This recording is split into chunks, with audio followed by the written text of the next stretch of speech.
গলা বসে গেছে, গিলতে ব্যথা, তাহলে এই ভিডিও আপনার জন্য। হঠাৎ জ্বরের সঙ্গে গলা লাল হয়ে ব্যথা যদি হয়, তাহলে বেলেডোনা খুব কার্যকরী একটি উপকারী হোমিওপ্যাথি ওষুধ। গিললে মনে হচ্ছে গলায় একটা কাঁটার মতো কিছু আছে, আর ঠান্ডা বাতাসে তা বেড়ে যাচ্ছে, তখন হিপার সালফার ব্যবহার করতে হবে। গলা ব্যথার সঙ্গে অতিরিক্ত লালা, দুর্গন্ধ একটা ভাব, টনসিল ফুলে গেছে, এরকম অবস্থায় মাকসল কিন্তু দুর্দান্ত কার্যকারী।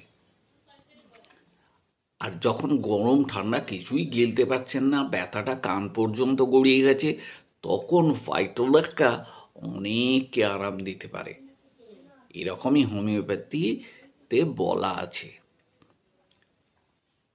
সব ওষুধে কিন্তু 30 পোটেন্সিতে নেবেন, এবং 2 ফোঁটা করে ওষুধ 3 বার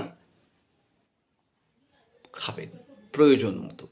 যেই আপনার সমস্যা কমে যাবে অমনি বন্ধ করে দেবেন।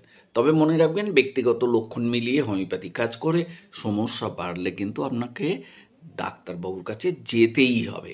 আর আরও এরকম টিপস পেতে আমাদের চ্যানেল ন্যাচারাল হোমিওপ্যাথিক সলিউশনসকে সাবস্ক্রাইব করুন।